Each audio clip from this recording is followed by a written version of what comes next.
오늘은 하나님께서 축복하시는 가정이라는 제목으로 말씀을 전하겠습니다. 오늘 본문 말씀은 시편 128편 1절에서 4절까지의 말씀입니다.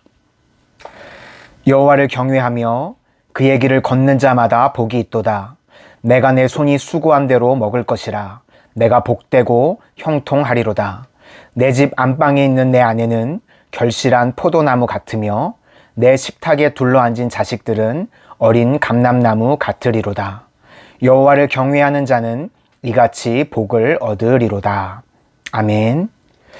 오늘 시편 128편에 하나님께서 약속하신 모든 축복의 말씀이 여러분 가정에 복의 말씀이 되시기를 주님의 이름으로 축원합니다. 오늘 본문을 보면 1절과 4절에 반복해서 나오는 말씀이 있습니다. 바로 여호와를 경외하며 또 여호와를 경외하는 자는 이같이 복을 얻으리로다. 여호와를 경외하는 가정, 여호와를 경외하는 사람에게는 하나님께서 복을 주시겠다고 약속하셨습니다. 경외라는 사전적 단어의 의미의 뜻은 존경하면서 동시에 두려워함이라는 뜻을 가지고 있습니다. 우리가 신앙생활을 할 때 하나님을 존경하고 동시에 두려워하는 마음가짐으로 살아가면 하나님께서는 그 사람, 그 가정을 반드시 축복해 주십니다. 저는 하나님을 경외했던 사람 하면 떠오르는 인물이 한 명 있습니다. 바로 창세기에 나오는 요셉입니다. 요셉은 17 어린 나이에 형제들에게 버림을 받고 애굽에 노예로 팔려가게 되었습니다. 보디발 장군이라는 집에서 노예 생활을 하는데 아마도 성실하게 맡겨진 일들을 감당했었던 것 같습니다. 그래서 보디발 장군에게 인정을 받았는데 하필 보디발 장군의 아내가 요셉을 유혹합니다. 그때 창세기 39장 9절을 보니까 이렇게 요셉이 이야기를 하고 있습니다.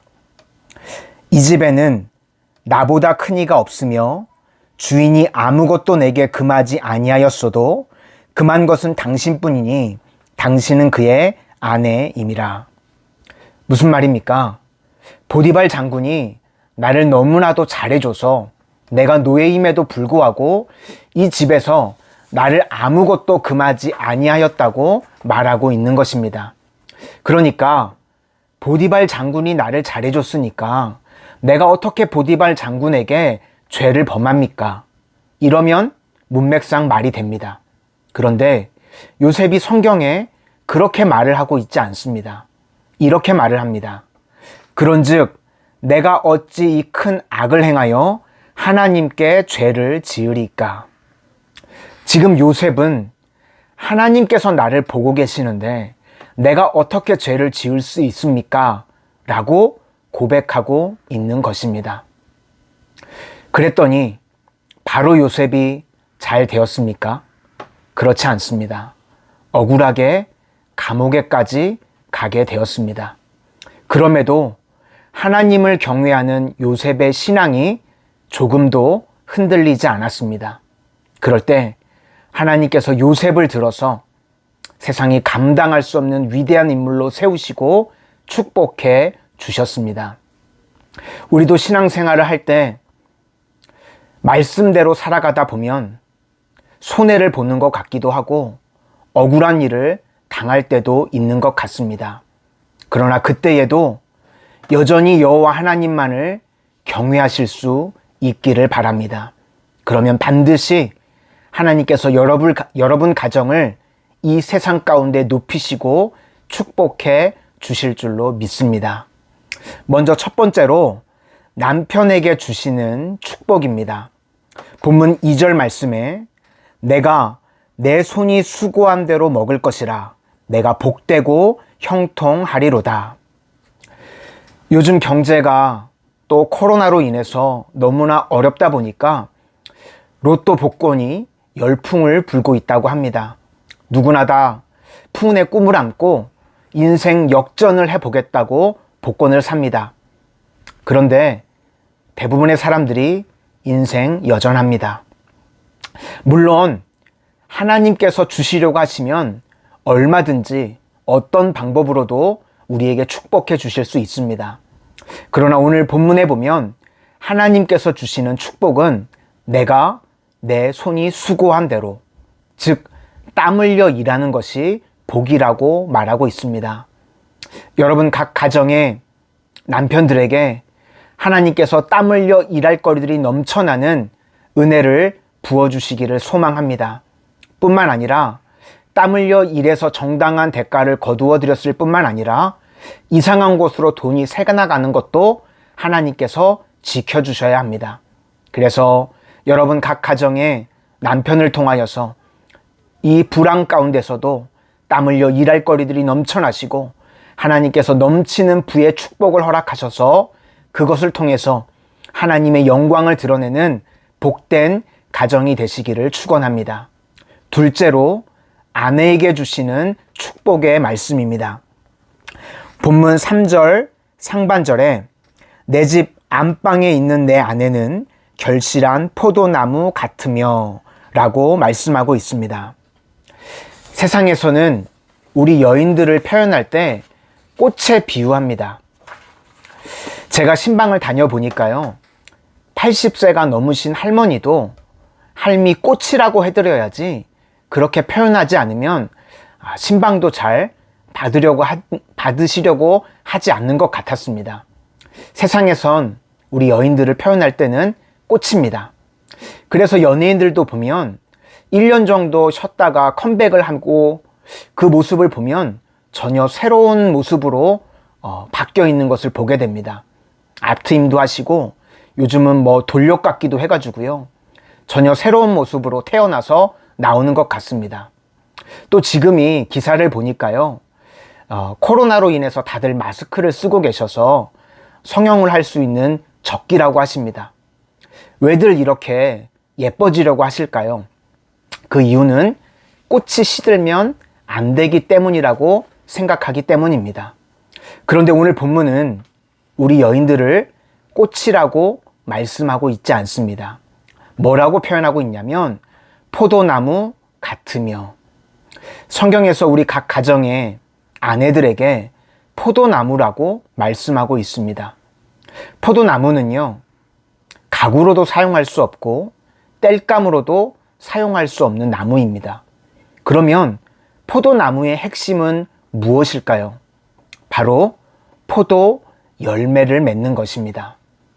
저는 여러분 각 가정의 아내분들께서 포도나무와 같이 가정의 기도의 나무가 되어주실 수 있기를 바랍니다.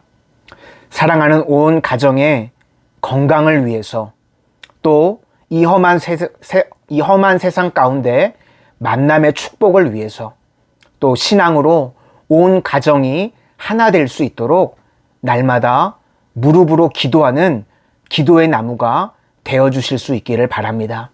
그러면 하나님께서 그 기도를 들으시고 각 가정에 30배, 60배, 100배로 풍성하게 열매 맺게 하실 줄로 믿습니다.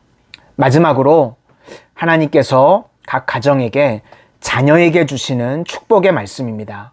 3절 하반절에 내 식탁에 둘러앉은 자식들은 어린 감람나무 같으리로다. 이 성경에 나오는 감람나무가 올리브나무라고 합니다. 그런데 이 나무가 특징이 있습니다. 나무를 심었다고 해서 바로 1, 2년 만에 열매를 맺을 수 있는 나무가 아니라고 합니다. 15년, 길게는 20년 넘게 기다려야지만 제대로 된 열매를 맺을 수 있다고 합니다. 그런데 한번 열매를 맺기 시작하면 몇백 년을 두고도 열매를 맺을 수 있는 나무가 바로 이 감람나무라고 합니다. 제가 서두에 요셉에 대해서 말씀을 드렸습니다. 요셉은 17 어린 나이에 애굽의 노예로 팔려가서 무려 13년 동안 감옥에까지 가는 인생이 되었습니다. 그러나 하나님께서 한번 열매 맺게 하시니까 요셉 한 사람을 통해서 가정을 구원하고 애굽을 구원하고 열방을 구원하는 인물로 사용하셨습니다. 여러분의 각 가정의 자녀분들을 하나님께서 이와 같이 사용하여 주시기를 축원합니다. 지금은 믿음이 좀 부족하고 지금은 좀 더디가는 것 같고 열매가 없는 것 같아 보일지라도 기도함으로 기다려 주실 수 있기를 바랍니다. 하나님께서 여러분 각 가정의 자녀들을 통해서 가정을 세우고 나라를 구원할 위대한 인물로 세우시고 축복해 주실 줄로 믿습니다. 기도하겠습니다. 하나님, 저희들 가정이 세상의 환경과 상황과 상관없이 여호와 하나님만을 경외하게 하여 주셔서 오늘 시편 128편의 모든 축복의 말씀이 우리 각 가정에 복이 되게 하여 주시옵소서.